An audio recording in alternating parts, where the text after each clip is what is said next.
Proper civil engineering channel में आप सभी का स्वागत है। तो आज हम लोग देखने वाले हैं कंक्रीट टेक्नोलॉजी के ऐसे 100 एमसीक्यूज़ के बारे में, जो कि सभी तरह के एग्जामिनेशन में इम्पोर्टेंट होते हैं, पूछे जाने की शक्यता उसकी ज़्यादा होती है। तो आज का वीडियो पहला पार्ट है उस एमसीक्यूज़ का, जिसमें 50 एमसीक्यू आएंगे और बाकी के 50 दूसरे पार्ट में आएंगे, जो कि कुछ ही समय में इस चैनल पे आएगा। तो बने रहिए हमारे साथ और चलिए शुरू करते हैं आज का वीडियो। सबसे पहला एमसीक्यू है from list which is not raw material of cement. तो ऑप्शंस है हमारे पास लाइम, ग्रेनाइट, चौक और मार्ल। तो जैसे कि हम सब लोग जानते हैं कि सीमेंट के रॉ मटेरियल में चौक और मार्ल जो है वो कैल्सेरियस मटेरियल का एक हिस्सा है, और लाइम है वो तो सीमेंट का बहुत बड़ा हिस्सा कैप्चर करता है।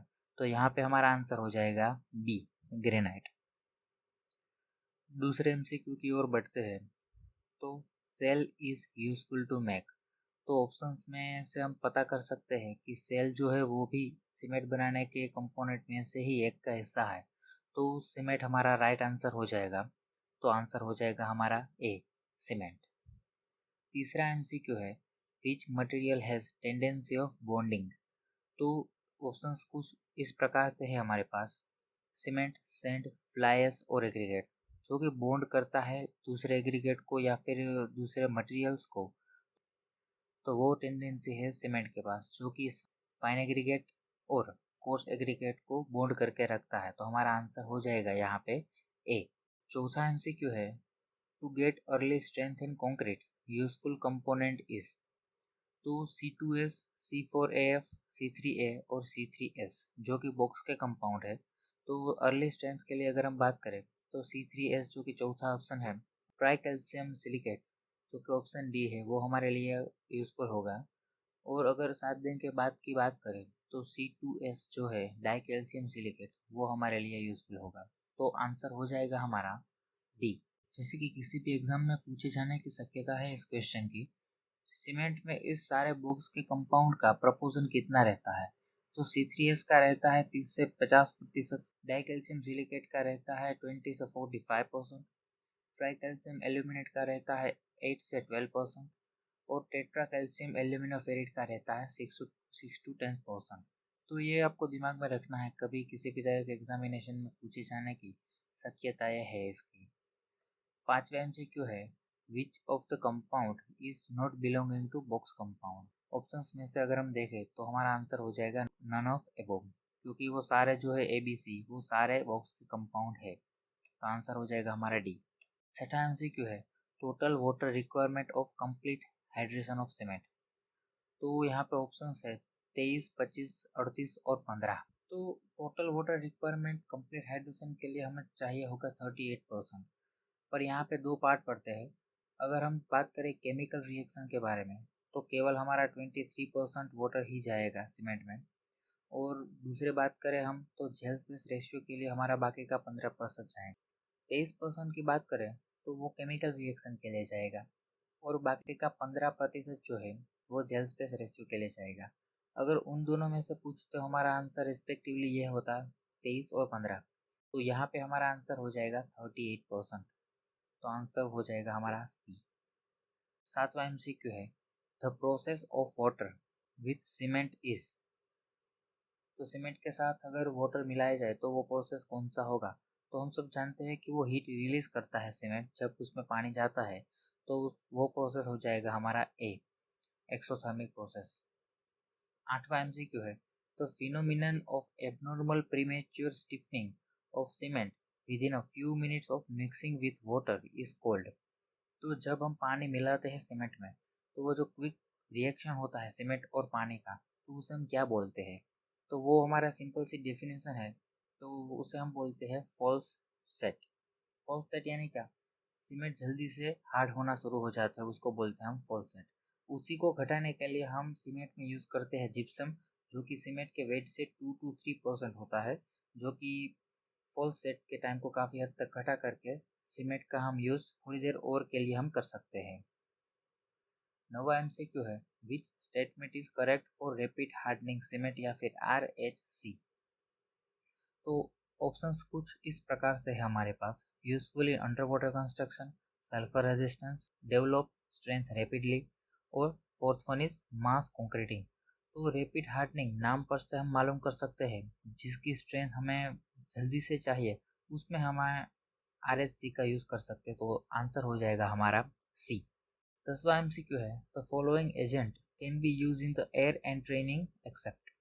तो एयर एंड ट्रेनिंग के लिए कौन सा एजेंट नहीं लगता, आखिर में जो एक्सेप्ट दिया गया है उससे पूरा आंसर बदल जाएगा यहाँ पे। तो ऑप्शंस कुछ इस प्रकार से है, hydrogen peroxide, aluminium powder, zinc powder और लेड नाइट्रेट। शुरुआत के जो तीन है वो तो एयर एंड ट्रेनिंग के लिए यूज़ होते हैं, लेकिन जो चौथा है लीड नाइट्रेट वो यूज़ नहीं होता। तो वो हमारा आंसर हो जाएगा डी।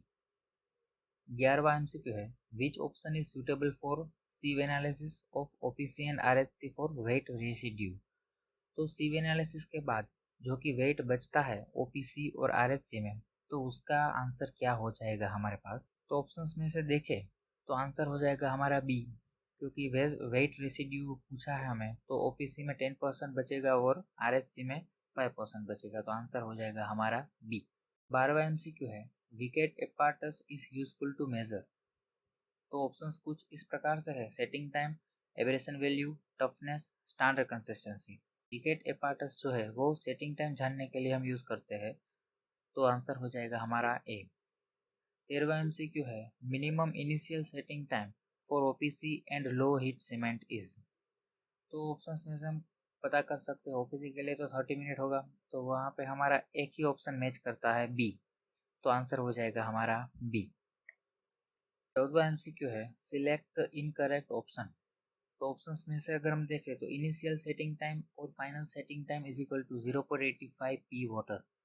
तो यहाँ पे ये पूरी तरीके से सच है, क्योंकि इनिशियल सेटिंग टाइम और फाइनल सेटिंग टाइम में हम 0.85% पानी का इस्तेमाल करते हैं सीमेंट के वेट के हिसाब से। तो ये ऑप्शन हो जाएगा करेक्ट। दूसरा है कंप्रेसिव स्ट्रेंथ टेस्ट, जो कि सीमेंट के लिए हम करते हैं, उसका भी प्रतिशत वाटर का काफ़ी हद तक सही है, P/4+3। और तीसरा है साउंडनेस टेस्ट के लिए 0.78 पी वाटर, क्योंकि यह भी सही है। तो आंसर हो जाएगा हमारा डी। 15वां MCQ है, desirable expansion of some of the constituent of cement after setting is called. Options है श्रिंकेज, लीकेज, अनसाउंडनेस और ब्लीडिंग। जो कि सी ऑप्शन है अनसाउंडनेस, जो सीमेंट का स्वेलिंग को एक्सप्लेन करता है, जो कि सीमेंट अनएक्सेप्टेबली स्वेल हो जाती है, फूल जाती है, उसको बोलते हैं हम अनसाउंड सीमेंट। तो वो आंसर हो जाएगा हमारा सी। 16वां MCQ है, the maximum desirable distance between two indicators in Le Chatelier layer.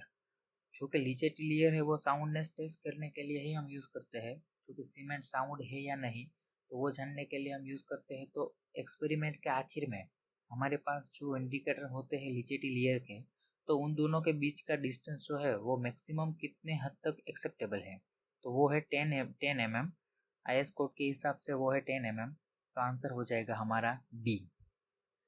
17वां MCQ है, which type of aggregate has good interlocking bond.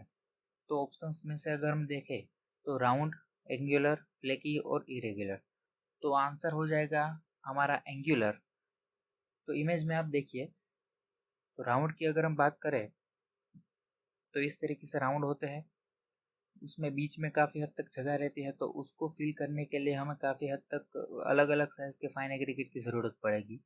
और दूसरी हम बात करें एंगुलर की, जो कि एरो में दिखा रहा हो, वो बी ऑप्शन है, वो एंगुलर की है। वो इसके शेप के हिसाब से वोइड राउंड के हिसाब से काफ़ी हद तक कम रहता है, तो वो इंटरलॉकिंग काफ़ी हद तक ज़्यादा करेंगे। फ्लेकी की अगर हम बात करें तो ये है फ्लेकी, जो कि तीसरी वाली इमेज है। वो उस साइज़ में इस तरीके से होते हैं, एकदम पतले से, जो कि स्ट्रेंथ नहीं दे पाते कंक्रीट को, तो वो हम यूज़ नहीं कर सकते। और वहाँ पे इंटरलॉकिंग भी काफ़ी हद तक ज़्यादा नहीं अच्छी होगी। और इरेग्युलर की अगर हम बात करें तो इरेग्युलर तो अपने आप में बता रहा है कि उसके साइज़ जो है वो ठीक ठाक होगी। कोई इरेग्युलरिटी साइज़ में ना होने के कारण हम उसका यूज़ कर कतई नहीं कर सकते एग्रीगेट को बनाने के लिए। तो यहाँ पे आंसर हो जाएगा हमारा बी, एंगुलर एग्रीगेट। 18वां MCQ है, the resistance of an aggregate to sudden shock is measured by. क्योंकि sudden shock absorption capacity of aggregate को हम जान सकते हैं इम्पैक्ट वैल्यू टेस्ट से। तो आंसर हो जाएगा हमारा बी।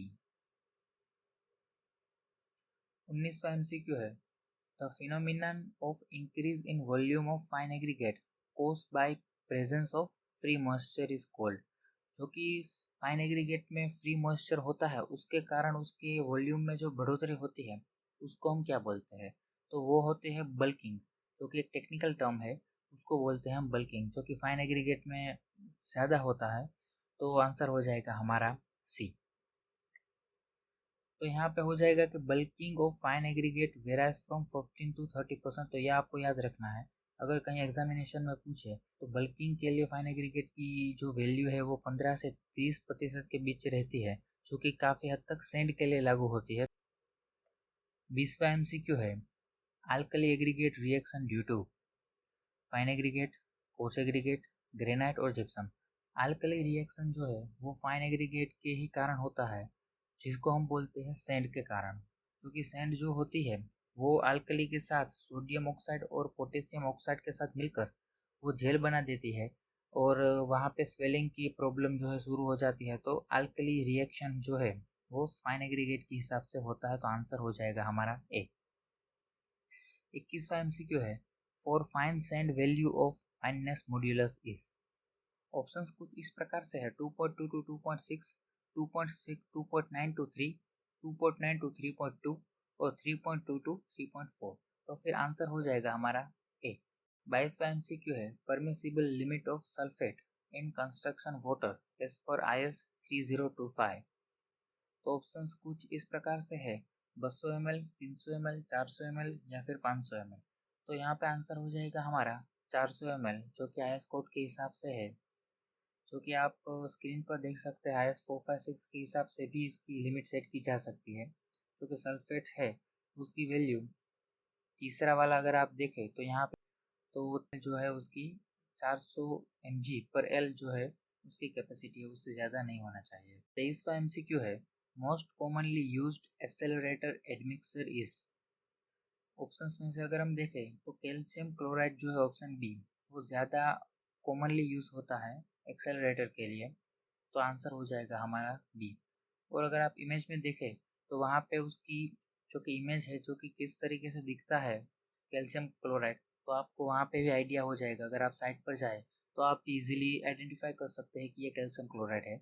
और अगर हम बात करें तो वो कितना प्रतिशत ऐड करना होता है कंक्रीट में, तो जिस वेट से आप सीमेंट लेते हो उसके 2% आपको कैल्शियम क्लोराइड ऐड करना पड़ता है आपको। 24वां MCQ है the limit of carbonate and bicarbonate should not exist. तो ऑप्शन है हमारे पास 2000 मिलीग्राम पर लीटर, 3000 मिलीग्राम पर लीटर, 1000 मिलीग्राम पर लीटर और 5000 मिलीग्राम पर लीटर। तो आंसर हो जाएगा हमारा सी, जो कि एक स्टैंडर्ड आंसर है। 1000 मिलीग्राम पर लीटर या फिर 1 ग्राम पर लीटर से ज़्यादा वो नहीं होना चाहिए, कार्बोनेट या फिर बाइकार्बोनेट।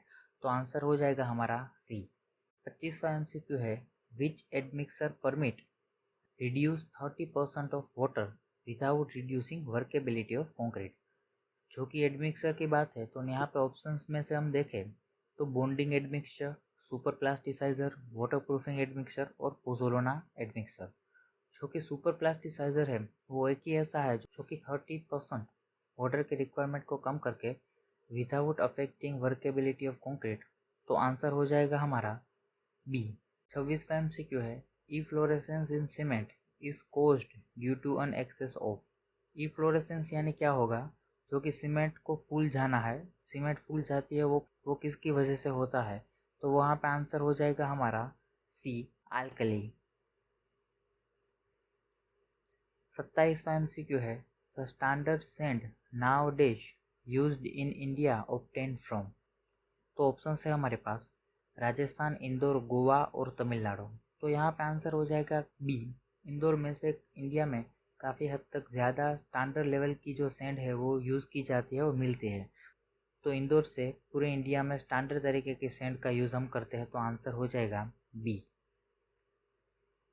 28वां MCQ है in the work of heavy reinforce section in the slab beam column as per the IS 456/2000 slump ranges.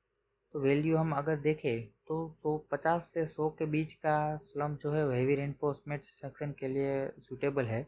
IS code में भी दिया गया है पूरा वैल्यू। तो आंसर हो जाएगा हमारा बी।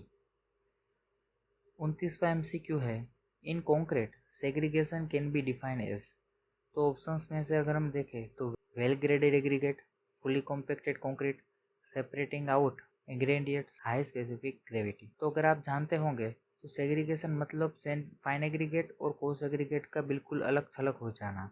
तो यहाँ पे ऑप्शन सी जो है वो मैच कर रहा है सेपरेटिंग आउट ऑफ इंग्रेडिएंट्स, तो आंसर हो जाएगा हमारा सी। अगर आप इमेज में देखें तो यहाँ पे जो स्ट्रक्चर है वहाँ पे पूरी तरीके से कोर्स एग्रीगेट दिखाई दे रहा है, फाइन एग्रीगेट बिल्कुल ही दिखाई नहीं दे रहे। तो यहाँ पे जो एग्रीगेट है वो पूरी तरीके से सेपरेट हो चुके हैं फाइन एग्रीगेट से, तो बॉन्डिंग भी ठीक से नहीं हुआ है वो रेनफोर्समेंट के साथ। तो यहाँ पे सेग्रीगेशन का ये एग्जाम्पल है, तो आप यहाँ पे देख करके समझ सकते हैं।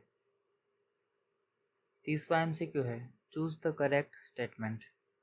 पहला है in segregation separating out ingredients of concrete, वो सही है। Water comes up in the concrete is called bleeding, तो वो भी सही है। ब्लीडिंग में क्या होता है कि वाटर ज़्यादा होने के कारण जो कि फाइन एग्रीगेट और कोर्स एग्रीगेट और सीमेंट की स्लरी जो है वो नीचे बैठ जाती है और पानी ऊपर आ जाता है सरफेस के, तो उसको हम बोलते हैं ब्लीडिंग। तो वो दूसरा ऑप्शन भी सही है। और VB test use to measure workability of concrete, तो ये भी सही है। वर्केबिलिटी के लिए हम वीबी टेस्ट भी कर सकते हैं और वीबी टेस्ट के ज़रिए हम वर्केबिलिटी नाप सकते हैं। तो डी ऑप्शन जो है वो है ऑल ऑफ अबव, तो वो हमारा करेक्ट आंसर हो जाएगा डी। 31वां MCQ है, volume of one bag of cement, जो कि बच्चों वाला क्वेश्चन है, तो आंसर हो जाएगा हमारा बी 0.035 मीटर क्यूब। 32वां MCQ है, minimum WC ratio required for workable concrete is. तो 0.3, 0.4, 0.5, 0.6।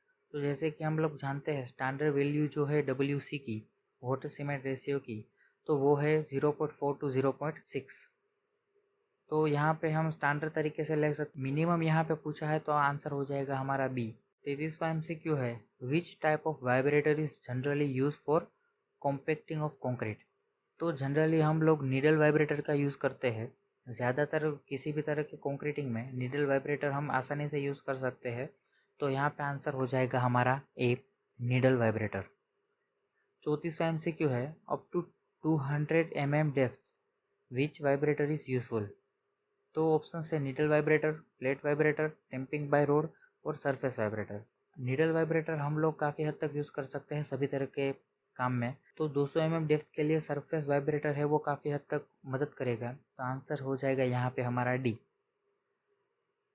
और आप इमेज में भी देख सकते हैं वो जो दो लोग खड़े हैं वो सरफेस वाइब्रेटर का यूज़ करके 200 mm तक के डेप्थ का स्लैब जो है उसकी वाइब्रेटिंग कर रहे हैं। तो यहाँ पे सरफेस वाइब्रेटर का भी एग्जांपल आप देख सकते हैं किस तरीके से वो दिखता है, तो आप इमेज में देख सकते हैं वो। 35वां MCQ है, कंक्रीट में attain it's full strength after 7 day, 28 days, 1 year और 3 ईयर। हम सब लोग जानते हैं कि 28 दिन के बाद कंक्रीट अपनी 98% स्ट्रेंथ यानी कि फुल स्ट्रेंथ हाजिर कर रहता है। लेकिन अगर हम बात करें तो हीट ऑफ हाइड्रेशन कंप्लीट पूरा करने के लिए उसको 3 साल तक का वक्त लगता है। तो यहाँ पे आंसर हो जाएगा हमारा बी 28 डेज। 36वां MCQ है, for concrete increase in strength with respect to time is. तो यहाँ पे पूछा गया है कि वो जो रेशियो है वो किस तरीके से बढ़ता है।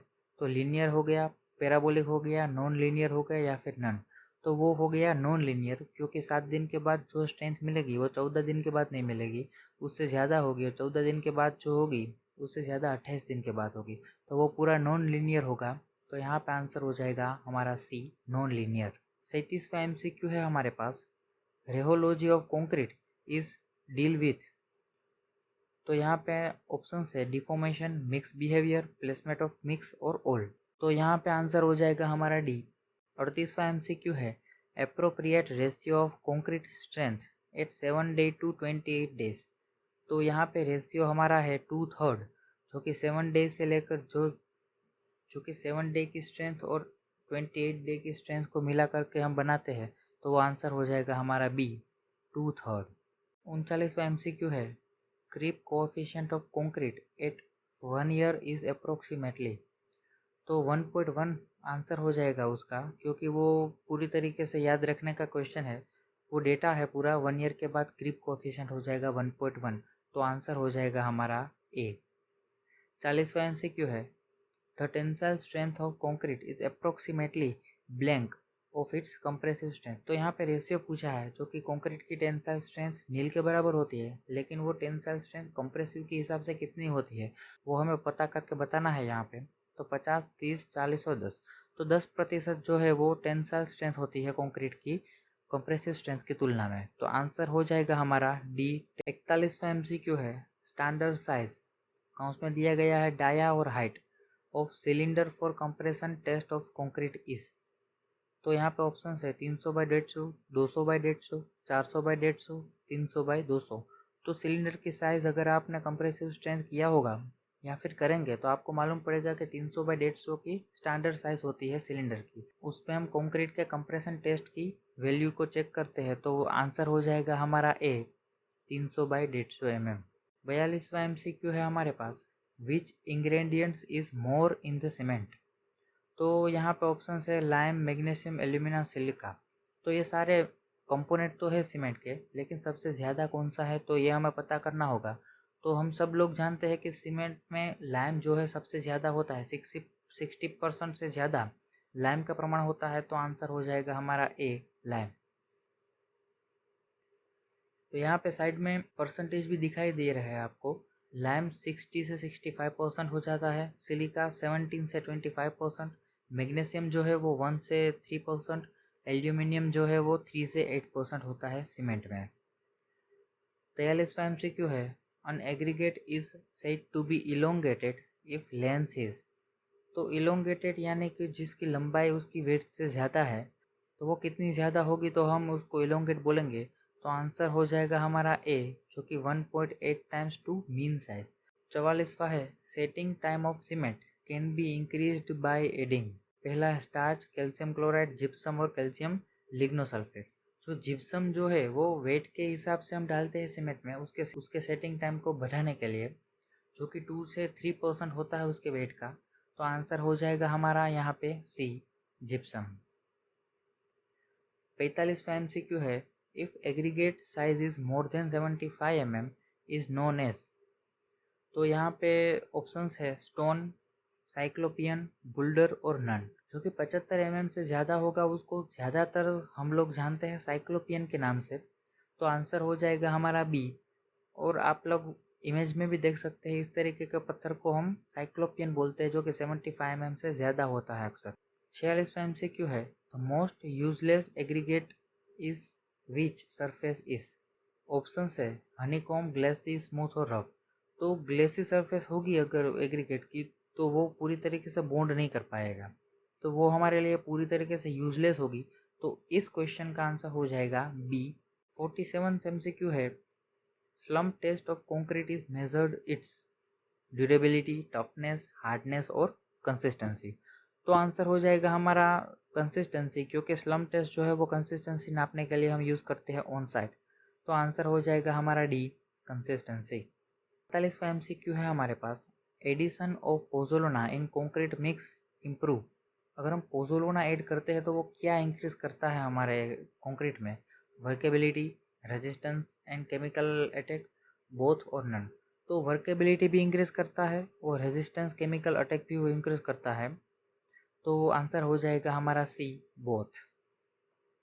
49वां MCQ है हमारे पास, minimum cover of footing is as per IS code 456/2000। तो ऑप्शंस में हमारे पास है 20, 30, 50 और 80। तो फाउंडेशन की अगर हम बात करें तो वहाँ मिनिमम आपको 50 mm का फुटिंग कवर रखना ही रखना है, उससे कम आप नहीं रख सकते। तो यहाँ पे आंसर हो जाएगा हमारा सी। और जैसे कि आप इमेज में देख रहे हैं, वो जो बार है उसके नीचे का भाग को हम कवर बोलते हैं, और वो हमें फाउंडेशन के लिए कम से कम 50 mm रखना है, जो IS कोड में मेंशन है। और लास्ट MCQ है हमारे पास, minimum grade of concrete for PCC and RCC respectively as per IS code. तो ऑप्शन है हमारे पास 15, 15 और 20 न्यूटन पर mm स्क्वायर, 10 से 15 न्यूटन पर mm, 20 और 15 न्यूटन पर mm स्क्वायर, 20 और 25 न्यूटन पर mm स्क्वायर। तो PCC और RCC के लिए हम जानते हैं 15 और 20 जो है स्टैंडर्ड साइज है एज पर IS कोड। तो आंसर हो जाएगा हमारा A, 15 newton per M M square for PCC and 20 newton per M M square for RCC. तो दोस्तों, कैसा लगा आपको ये 50 MCQs का पहला पार्ट? ज़रूर कमेंट करके बताइएगा। और दूसरा पार्ट अभी आने वाला है थोड़े ही दिन में इस चैनल पर, तो आप कमेंट करके आपके जो भी सुझाव है इस वीडियो के बारे में या फिर इस चैनल के बारे में, तो आप ज़रूर से ज़रूर बताइए। तो आने वाले समय में इसी तरीके का इम्पोर्टेंट MCQs आने वाले हैं इस चैनल पे। तो किस सब्जेक्ट के बारे में आप पहले MCQs चाहते हैं, तो वो भी आप कमेंट करके बता सकते हैं। और किस टॉपिक पर आप एक्सप्लेन्ड वीडियो चाहते हैं, तो वो भी आप मुझे बता सकते हैं। तो मिलते हैं नेक्स्ट वीडियो में, तब तक के लिए बाय बाय।